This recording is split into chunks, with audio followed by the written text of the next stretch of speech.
academic scholarship. The Gnostic Gospels are a collection of religious writings from the 2nd and 3rd centuries. They blend the teachings of Jesus with a variety of ancient philosophical beliefs.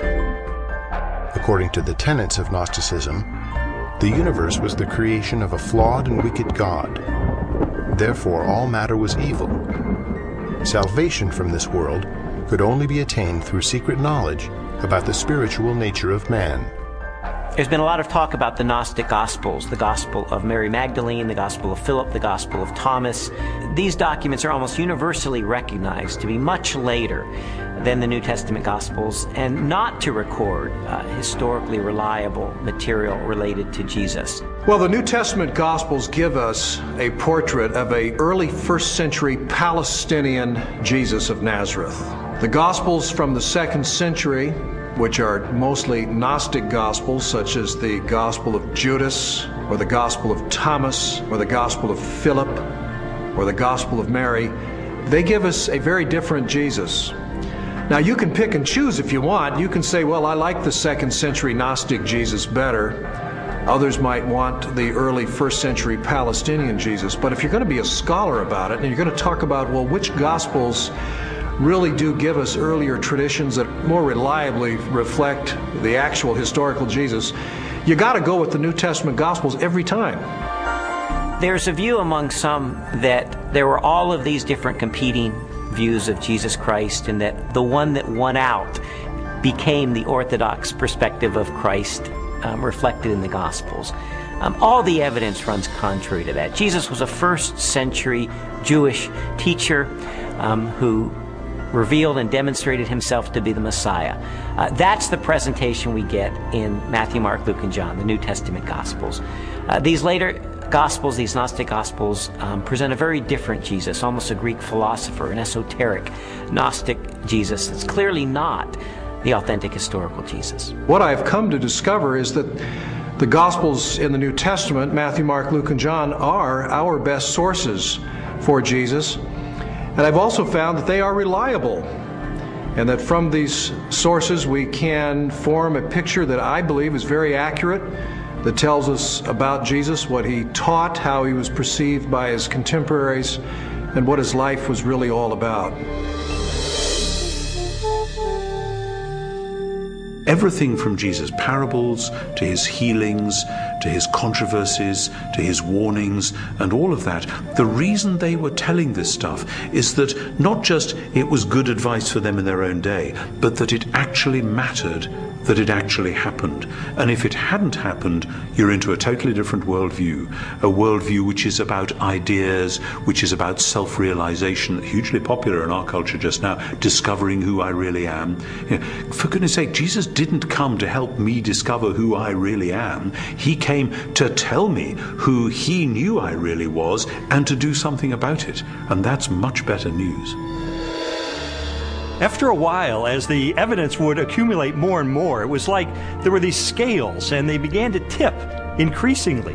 And I began to go from a hard-hearted, cynical atheist to someone who was still skeptical, but who was more open-minded, maybe more of a spiritual seeker, someone who was willing to follow the evidence wherever it took me.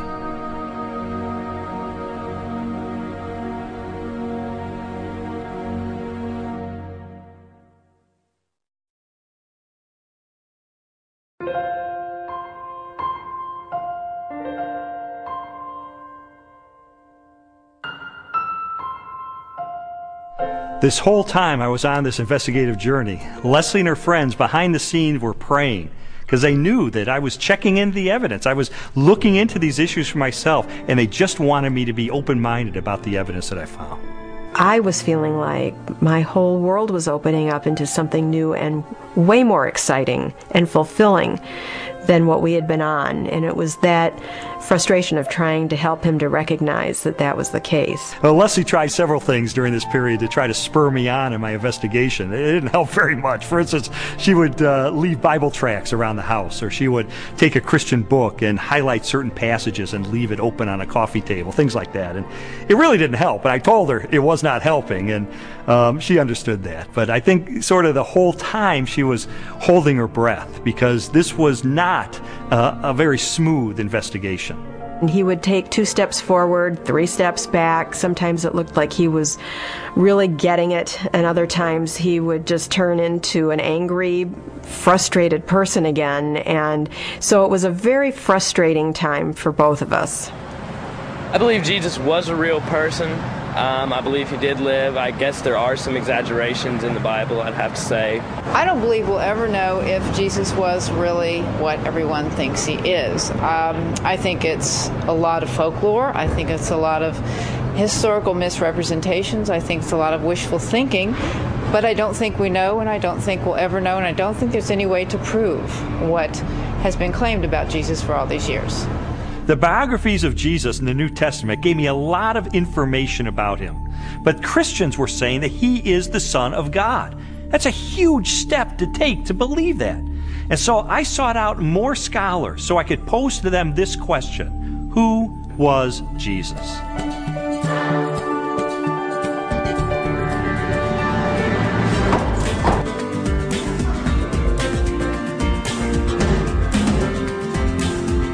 Michael Rydelnik, Moody Bible Institute.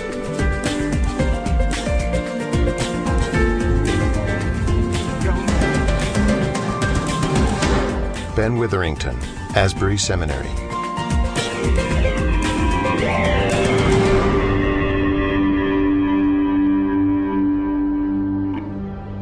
Now, this is one of the things I love about Jesus, and it says something to us. His identity is complex. He can't be pigeonholed. He fits no one formula. There's a lot of aspects to who he is.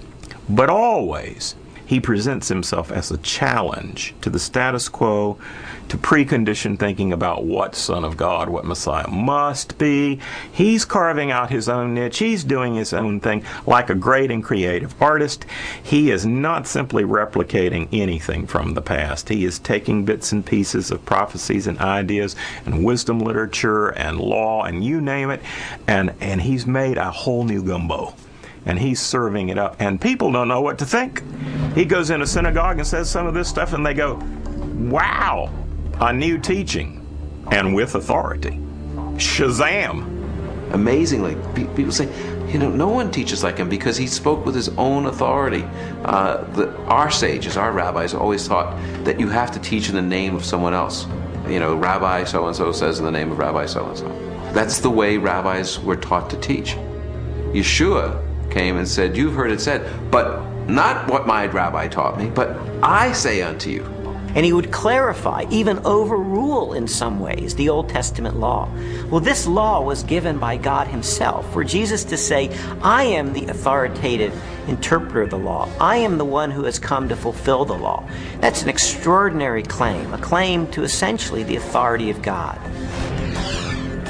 The Spirit of the Sovereign Lord is on me, because the Lord has anointed me to preach good news to the poor. He has sent me to bind up the brokenhearted, to proclaim freedom to the captives. Isaiah 61:1. It's interesting because when Yeshua went into the synagogue, that was the passage he read. And he says, this day, this verse is fulfilled in your hearing. And basically he's saying, I'm the servant that's described here. I'm the one who fulfills this. Philip comes to Jesus and asks him to show us the Father, and Jesus says, the one who has seen me has seen the Father. Jesus clearly presents himself as the self-revelation of God. Those who meet Jesus are, in fact, meeting God. When Jesus is brought before Caiaphas, the high priest, and some of the Sanhedrin members that have gathered the evening that Jesus is arrested, they're trying to find incriminating evidence, they're trying to find incriminating testimony, and they're not doing real well. And finally, the high priest asked Jesus directly, tell us plainly, are you the Messiah, the Son of God? And Jesus says, I am. And you will see the Son of Man seated at the right hand, coming with the clouds of heaven. And there Jesus has combined phrases from Daniel 7 and Psalm 110. Jesus sees himself as this heavenly figure. More than 80 times in the New Testament Gospels, Jesus is identified as the Son of Man. While the human connotations of the phrase are obvious, a broader interpretation is found in an Old Testament scripture written by the Jewish prophet Daniel.